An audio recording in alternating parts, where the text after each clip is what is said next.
It was the documentary that broke the internet. The next 27 minutes are an experiment, but in order for it to work, you have to pay attention. Click after click and share after share, Joseph Kony became a household name.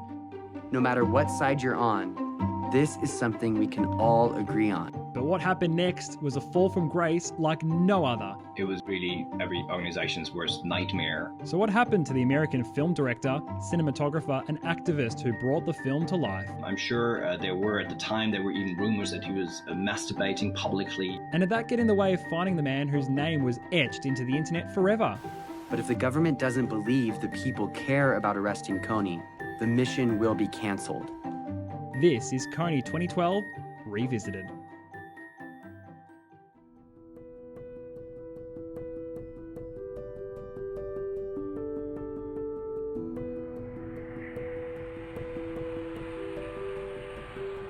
For 26 years, Kony has been kidnapping children into his rebel group, the LRA.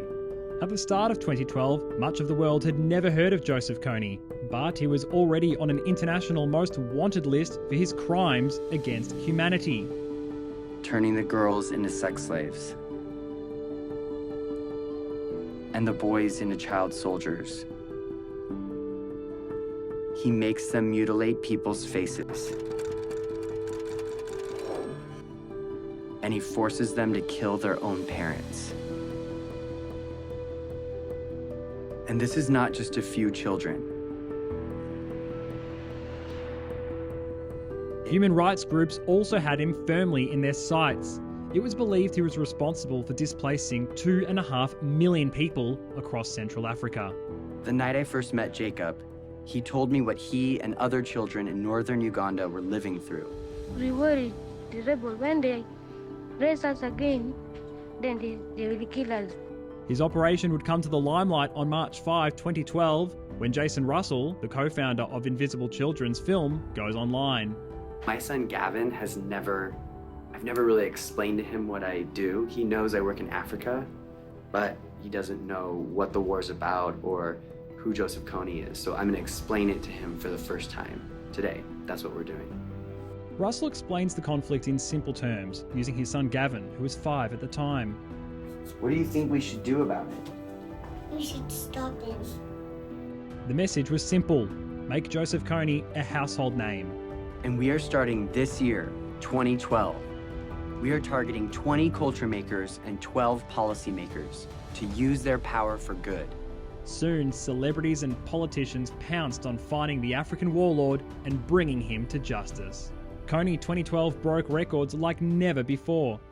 It's fast becoming the social media event of our time.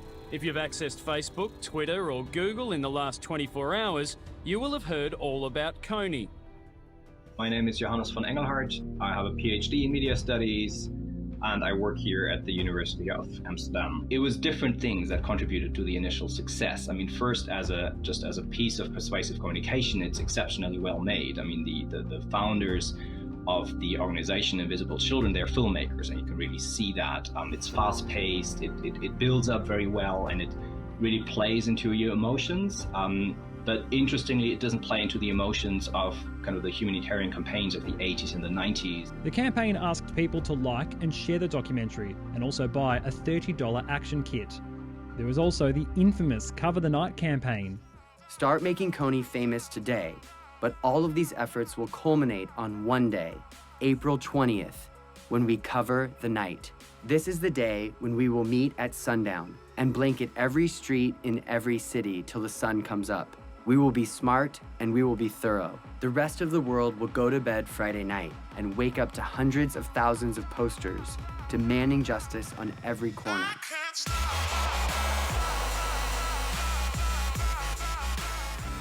The net proceeds from the Kony 2012 campaign amounted to approximately $12.6 million.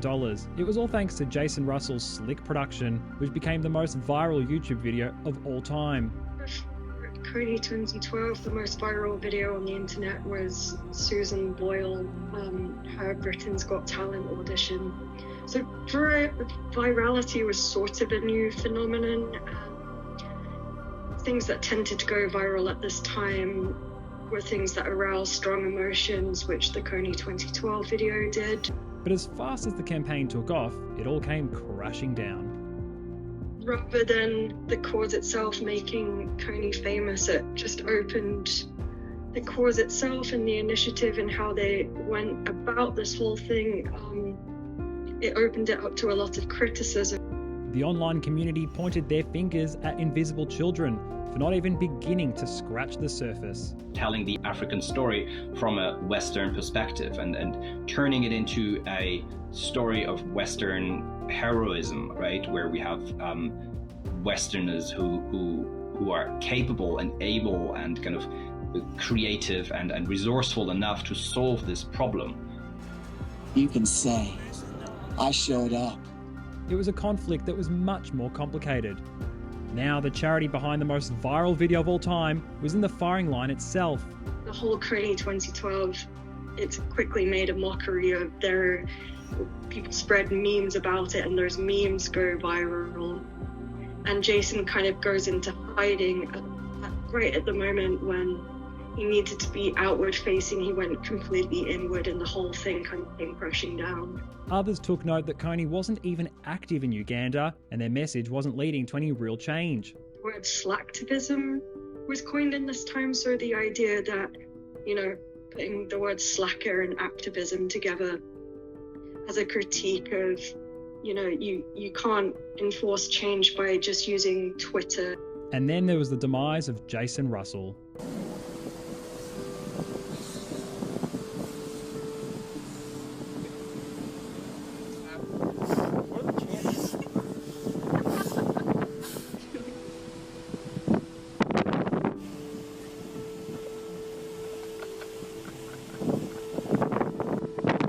To remember in all of this also that none of this expected this. I mean, yes, Invisible Children wanted this, to become big, but no one expected this to become that big. And certainly Invisible Children and Jason Russell didn't.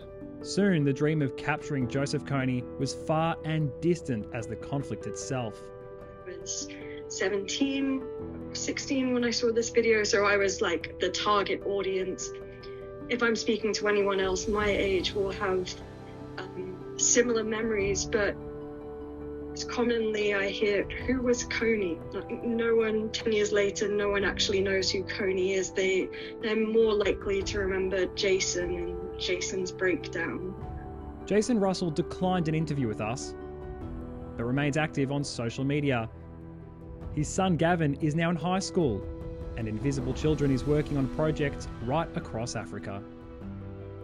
Most of what they do isn't really on social media anymore. They're working in Uganda at the moment, helping build infrastructures there, but most of their work is very offline.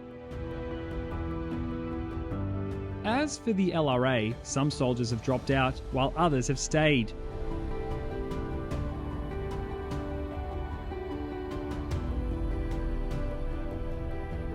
Governments have tried their hands at negotiating with the group. For its leader though, the hype of the documentary was well and truly over. And Joseph Kony was never found.